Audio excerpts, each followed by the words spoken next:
Já fazia alguns meses que Valentina Ulanova tinha deixado aquela senhora gentil e querida morar na sua casa. Mas por trás de sorrisos e de uma voz carinhosa, olhos impiedosos observavam tudo. Valentina não sabia ainda, mas quem estava morando com ela não era uma senhora qualquer. Ela abriu a porta para o seu próprio fim e agora não tinha escapatória.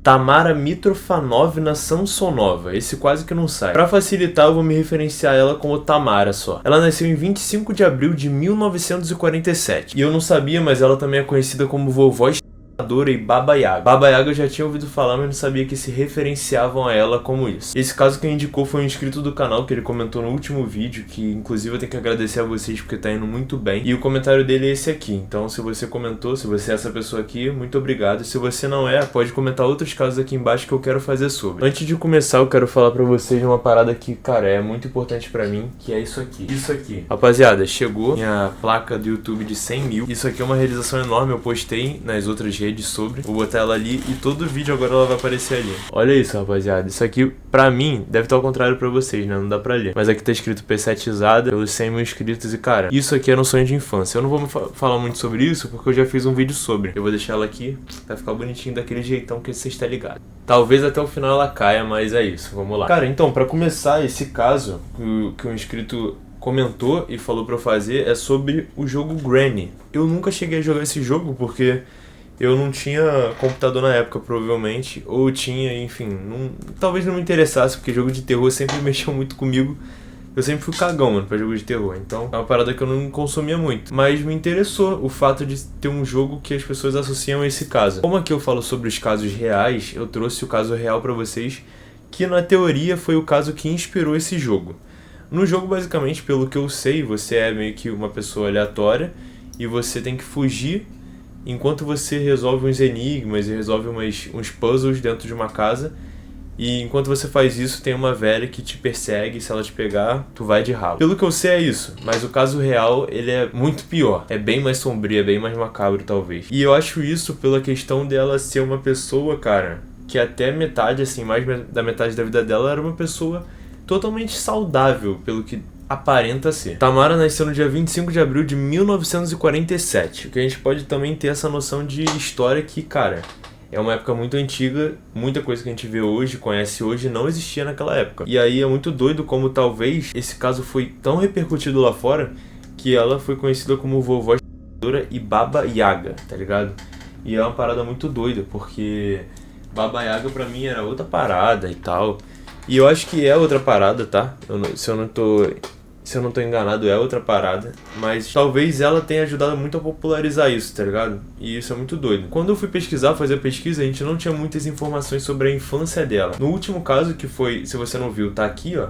No izinho você pode clicar e ver, que é um caso, enfim, pesado. Esse caso aqui também é pesado, mas é pesado em outro sentido, né? Porque as pessoas que ela atingia eram pessoas mais velhas. E as pessoas que o outro, que foi do vídeo passado, atingiam eram pessoas mais novas. Pessoas mais indefesas, pode-se dizer assim, tá? Mas, enfim, não tô falando que um é pior que o outro, não. Diferente dele, ela, assim, a gente não tem informações da infância, mas provavelmente, pelo que eu sei, pelo que a gente vai ver mais próximo do fim, ela não era a mesma questão que ele, tá? Ele tinha abordado, falado que ele tinha psicopatia, né? Que ele era um psicopata, um sociopata, que é uma parada que já é um transtorno mental. Uma pessoa até me corrigiu no último vídeo, que eu falei como doença, e não é uma doença, é um transtorno mental, tá? Então, essa mulher aqui, aparentemente, pelo que a gente vê no fim, ela não é uma psicopata. Ela tem outro transtorno mental. E a gente vai falar sobre isso mais pro fim. Então é o que eu tô falando, assim, não necessariamente ela teve traumas de infância que influenciaram ela a fazer tudo o que ela fez no futuro. E tem coisas até que eu não posso me aprofundar muito, tá, rapaziada? Porque é uma parada muito pesada. Realmente muito, tá? Quando eu fui pesquisar, é realmente muito.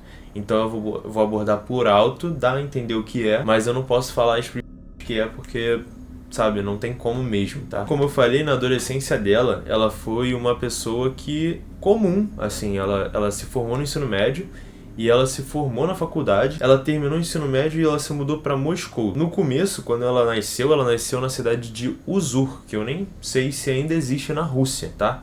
Mas é uma cidade da Rússia, que é a cidade de Uzu. E aí ela terminou o ensino médio dela e ela se mudou para Moscou para fazer a faculdade dela. É uma faculdade que eu pesquisei para ver se era de algum emprego específico e tudo mais. E era uma faculdade, cara, que ela era de línguas estrangeiras. Não especifica qual língua ela aprendeu, mas no futuro a gente pode ver pelo menos mais 2 línguas além da materna, que é a russa, que ela aprendeu. Porque ela faz um diário e tudo mais, relatando coisas sobre, né, os eventos que ela participou, eventos bem perturbadores, e foram em outras línguas, foram em alemão e em inglês, se eu não me engano, ou não era inglês, mas eu sei que uma é alemão, que é a que é mais pesada. Então, quando ela se forma na faculdade, até aqui, cara, tava tranquilo. Ela tinha 24 anos, idade que você, né, você se forma, assim, tá na faculdade mesmo, e ela se formou nisso. Não dá pra saber qual curso em si, mas provavelmente é um curso de línguas. Talvez alguma dessas línguas, não as 2, mas uma, enfim, não especifica certinho. Então ela se mudou para São Petersburgo e ela se casou lá. Quando ela tinha 24 anos, ela casou com Alexei Samsonova. E é muito interessante, vocês gravem esse nome, tá? Alexei Samsonova. E ela casou com ele bem nova, mas o que a gente também pode ver é que era uma vida muito comum a dela. Ela, assim, se formou no ensino médio, se formou na faculdade, se casou, bem padrãozão, ainda mais para aquela época que era... 1947, depois, né, quando ela nasceu, 1947, mas ainda assim era 1960 e pouco, então ainda assim era uma geração mais antiga, que isso era bem basicão mesmo, a vida dela era bem tranquila, assim, nessa questão.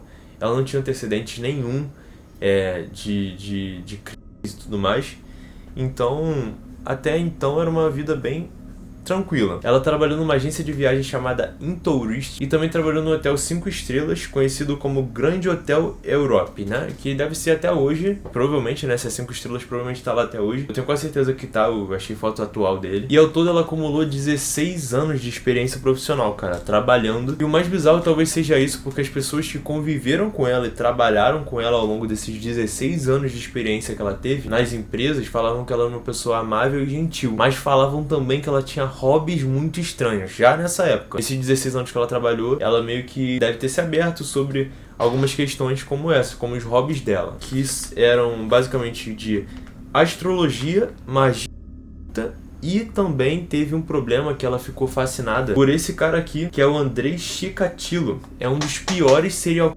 russos até hoje da história. Talvez eu faça um vídeo sobre eles, tá? Se você quiser um vídeo sobre ele, comenta aqui embaixo, que eu vou trazer um vídeo aprofundado sobre ele. Eu não sei muito a fundo sobre ele, eu tenho que estudar o caso e tenho que trazer pra vocês, mas eu sei que ele é muito bizarro pelo fato dela mesmo ter se inspirado nele, né? Ter estudado ele. Isso é muito doido. As pessoas também diziam que ela queria ser famosa e queria ser falada por todo mundo.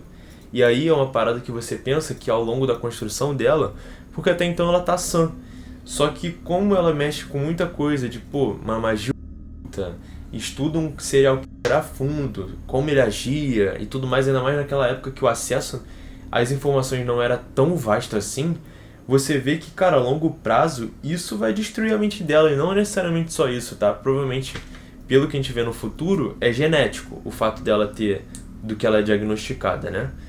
É genético, só que ela enche a mente dela, enquanto ela tá sã, dessas coisas, quando ela realmente, pirar, todas as informações que ela pegou ao longo desse tempo vai misturar, vai fazer uma parada doida na cabeça dela e vai fazer ela virar o que ela virou, tá?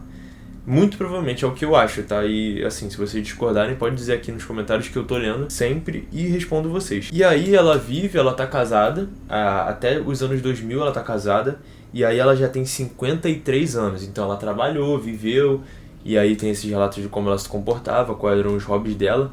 Você pode pensar que ao longo desses 16 anos, não necessariamente esses 16 ela ficou com esses hobbies, mas ao longo de muitos anos ela ficou com esses hobbies. E ela não parou, provavelmente. E aí quando ela fez 53 anos, que, cara, bate muito com o diagnóstico que a gente vai ver que ela teve. 53 anos, ela já estava perto aí de uma aposentadoria, né? Não sei nessa época, tá? Tô dizendo baseado no atual. E aí que acontece uma coisa bizarra, que o marido dela some. O marido dela some. Desaparece. E ela liga pra polícia, fala pra eles procurarem o marido dela. eles procuram e não acham nada. Ela disse pra polícia que ele fugiu com outra mulher e não teria como ele ser encontrado de forma alguma. Tipo, não importa o que eles fizessem, eles não iam encontrar ele. Enquanto isso, a família dele ficava ligando pra polícia também pra procurarem ele, pra saber o que aconteceu com ele. E eles não acharam, então meio que foi esquecido isso. Só que vocês devem imaginar que provavelmente essa foi a primeira vítima dela, o próprio marido. 3 anos depois, em 2003, ela começou a alugar um quarto da casa dela. E aí as pessoas começaram, né? Você vê isso até hoje, né? As pessoas, não sei se dentro de casa, enfim, mas alugavam um quarto que a pessoa usava como uma kitnet, alguma coisa assim, pro que ela quisesse. Ela alugava na própria casa dela, então a pessoa tinha que conviver com ela também. E aí, nesse período, a gente tem a segunda vítima dela, porque ela começou a alugar por um cara chamado Sergei Potanin, de 44 anos, que ele resolveu alugar o quarto pra morar lá. Essa altura ela já tinha 56 anos, né? Já estava perto de se tornar idosa, né? Ainda não era, mas ela alugou o quarto pra esse cara e ela também alugou um quarto pra outra pessoa chamada Volodya. E a gente não tem estimativa de quantas pessoas ela alugou o quarto, porque todas as pessoas que ela alugava o quarto sumiam. Tem pessoas que nunca foram encontradas. Tô dizendo isso porque lá na frente, naquele diário que eu disse que ela escreveu em várias línguas e tudo mais, ela diz detalhadamente sobre outras pessoas que foram vítimas dela e que não foram encontradas. E realmente constava, né, nos dados, que as pessoas existiam e elas não foram encontradas de forma alguma. Ela provavelmente fez muito mais vítimas do que as que foram encontradas, mas ela agia sempre dessa forma. Sempre que ocorria alguma briga que talvez ferisse o ego dela, porque ela aparenta ser uma pessoa narcisista, até pela questão dela querer ser falada de qualquer forma por todo mundo, sempre que acontecia alguma briga, ela pegava e dava um jeito de dar um fim na pessoa. E isso aconteceu com esse Sergei. Diz que eles brigaram por algum motivo, não diz ao certo qual o motivo, mas normalmente eram motivos bobos. Enfim, ela ficou irritada, tu vai de ralo, entendeu? É o que ela fazia com todos, tá? Eu não posso entrar em detalhes do que ela fazia, mas ela pegava, né? Uma pessoa ela já tinha mandado a pessoa, né? Crau. Ela pegava e separava, né? Aqui, e botava em malas e tudo mais e isolava, jogava fora pra algum canto, sumia com a pessoa com essas malas pra algum canto e sumia com isso, tá? E aí não achavam, né? Eu acho muito engraçado ver como a polícia dessa época agia, porque, cara, parece que, sei lá o que eles faziam, mano. Tipo, não achavam as pessoas, a investigação não... Porque, cara, não tinha nem questão do DNA ainda nessa época, então realmente dificulta muito você saber. Não tinha questão de, vou usar uma luz aqui pra ver se tem digital. Pô, não tinha esse bagulho. É pista. Tipo assim, muito difícil, né? Não dá pra culpar os caras também. Mas eles não achavam essas pessoas que ela sumia. E aí, em 2015, quando ela já tinha 68 anos, o apartamento dela tava sendo reformado. E aí entra uma parada muito doida, que é a parte que ela sai dessa casa que ela alugava para as pessoas e que ela sumia com as pessoas, e ela começa a morar com uma mulher chamada Valentina. Como aconteceu isso? A Tamara tinha um amigo em comum com essa Valentina, e aí esse amigo falou, poxa, a Tamara tá fazendo uma reforma na casa dela, queria te perguntar se você não pode ceder o seu teto, né? Deixar ela morar com você por um tempo enquanto ela tá reformando a casa. E ela ajuda com tarefas domésticas e tudo mais. Inclusive, foi o que aconteceu. Ela ficava começou a morar com a Valentina Nikolaevna Ulanova. Ela tinha 79 anos. Nessa época, a Tamara tinha 68. Então ela era 11 anos mais velha que a Tamara, já quase 80 anos, provavelmente minha condição mais fragilizada e tudo mais. Mas enfim, moravam as duas, começou a morar as duas. E aí, na teoria, era pra ela ficar pouco tempo, né? Porque só enquanto a casa tava reformando. Mas ela começou a se apegar à casa da Valentina. E aí deu um problema, porque ela não quis ir embora. Ela ficou fazendo as tarefas domésticas e tudo mais, mas ela não queria ir embora. Ela se apegou à casa da Valentina e ela quis ficar com a casa. E esse foi o maior problema, porque a casa não era dela. A Valentina se sentiu incomodada, a relação delas foi desgastando, claro. Tem uma pessoa que você não quer na tua casa e ela não vai embora, ela não se toca. E cara, se isso é ruim, quando vão te visitar, imagina uma pessoa que tá morando contigo, que não era pra tá morando. A casa dela acabou de reformar, ela poderia ir embora e ela não vai, sabe? É uma parada que é realmente complicada de lidar. E aí a Valentina pediu pra ela ir embora e ela não foi. Tudo bem, ela foi tolerante. Até que elas brigaram por causa de uma louça que estava na pia. E a partir daí, a Tamara decidiu fazer o seu último crime. nome. É muito doido, né? Os casos que eu vi, os vídeos que eu vi sobre o caso, eles eram mais curtinhos e eu entendo por quê. Porque as vítimas dela, cara, não foram conhecidas. Os nomes não foram ditos porque eram pessoas que sumiam e não sabia quem causou aquilo, sabe? Tipo assim, você não tem como entender quem causou aquilo porque não tinha um culpado, não achavam quem fez. Muitas delas, com certeza, foi a Tamara. E a Valentina é o mais doido pela questão da forma como ela fez, né? Pra mandar a Valentina, né?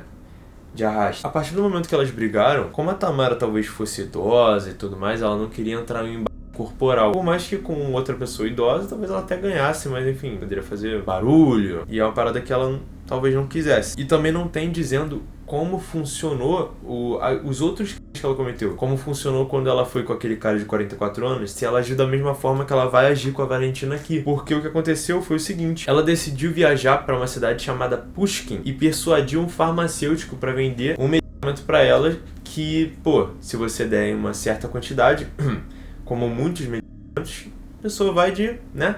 Ou então vai a mimir. Isso é até difícil, né? Você achar que uma pessoa dessa não é uma psicopata. Mas ela decidiu pegar um prato chamado salada Olivier, que é essa aqui, que eu amassava inclusive. E, pô, é complicado, eu ia cair nessa, não tem nem como julgar a Valentina. Esse prato não era qualquer prato. Essa salada Olivier, não era qualquer salada. Era o prato favorito da Valentina. E como elas viveram juntas, a Tamara sabia exatamente qual era o prato preferido dela. Então ela pegou esse prato preferido e meio que deu como, tipo assim, vamos fazer as pazes. Só que tava cheio do que ela comprou. E aí o que aconteceu foi que, enfim, devorou, né?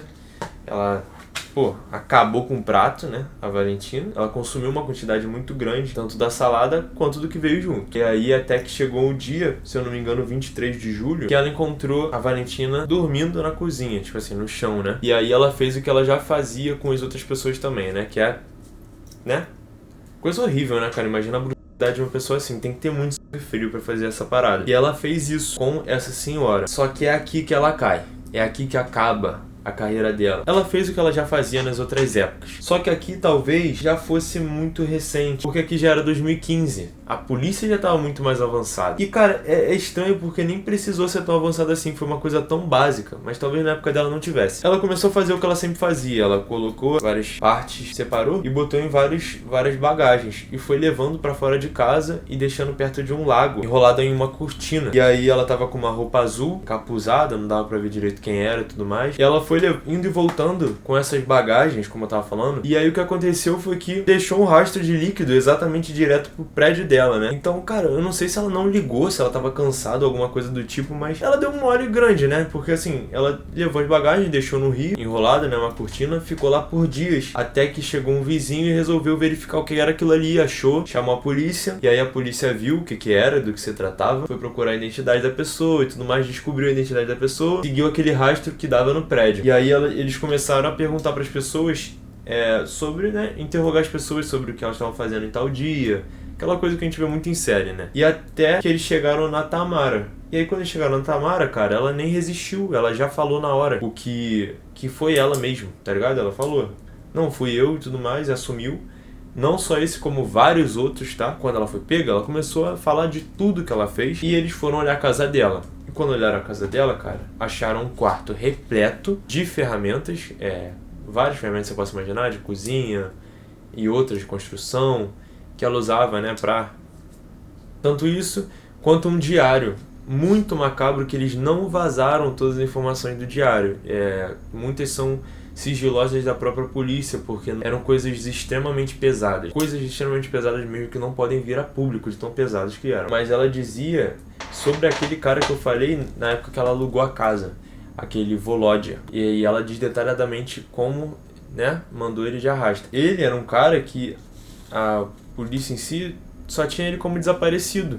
Não tinha ele como, né? Então é muito doido, porque ela basicamente assumia, ela escrevia coisas horríveis, coisas sobre magia oculta que ela estudava também. Isso tudo no diário escrito em alemão, tá? Porque tinha diários escritos em russo, inglês e alemão. Além disso, no diário dizia mais sobre mais 10 pessoas ou mais, tá? Então quer dizer, por exemplo, acharam 3 pessoas, tinham mais, além dessas 3, tinham mais 10 que ela deu fim. Mas o que aconteceu? A polícia seguiu o rastro, foi até ela sumiu, e depois eles foram olhar as gravações. Cara, enquanto ela tava arrastando as malas e deixando o rastro, além do rastro, tinha a gravação dela. Vocês podem ver as imagens aqui, que é ela de capuz azul. As imagens são uma qualidade mais, sabe, meio ruim, mas dá pra ver assim. Deve ter umas imagens mais pesadas que, pô, não vou botar aqui, óbvio, mas mostra, né, ela com essas malas levando e tal. Ela faz umas coisas bem ruins também com esses restos, né? Que muitos deles, cara, ela se alimentava, tá? Ela não só dava fim, como ela consumia. Uma parada complicada, que às vezes essas pessoas que querem ser faladas, elas aumentam pra ser mais faladas ainda. Porque é muito mais absurdo você consumir. Você dar fim já é absurdo, mas você consumia mais ainda, né? E aí ela assumiu que ela acabou se alimentando do pão. E aí eles falaram, pô, cara, essa mulher não tá batendo bem, vamos levar ela pra uma avaliação psiquiátrica. E lá ela foi diagnosticada com esquizofrenia paranoica. É um tipo específico de esquizofrenia que, cara, não... as pessoas gostam de demonizar, né? De demonizar a esquizofrenia e tudo mais. É um transtorno mental como qualquer outro. Claro, tem suas particularidades como qualquer outro.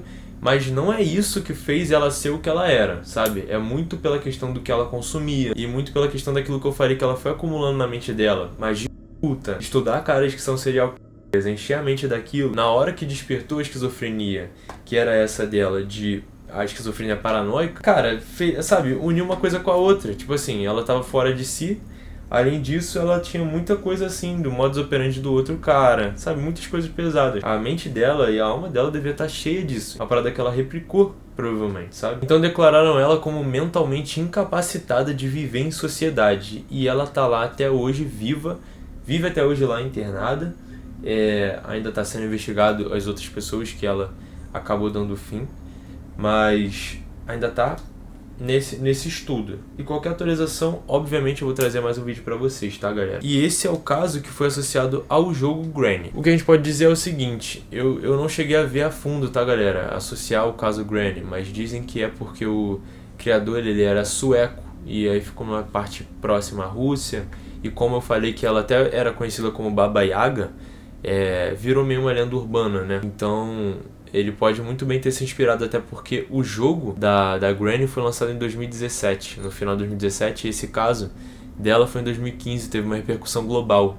Então pode muito bem realmente ser isso, tá? Esse é o caso mais associado ao jogo Granny. Espero que vocês tenham gostado, né? Não dá pra gostar do caso em si, mas do vídeo. Se vocês quiserem mais, é só comentar aqui. Vou fazer 2 vezes por semana, tá?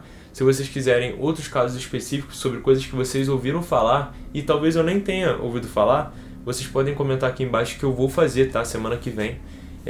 Os comentários mais curtidos dos casos, os que tiverem mais pedido, eu vou estar fazendo, beleza, galera? Se gostou, deixa o likezinho, dá a inscriçãozinha que me apoia, né? Me ajuda demais a continuar ampliando isso aqui, cara. E quanto mais vocês apoiarem, mais projeto vai ter aqui. Olha as outras, tá? Olha a playlist de casos criminais. Por enquanto só tem um, mas se você estiver vendo esse vídeo daqui a meses, vai ter, sei lá, 70 aí do lado pra você ver. Então já maratona lá. A gente se vê semana que vem e tamo junto, rapaziada. Valeu. Caraca, pega o look do homem.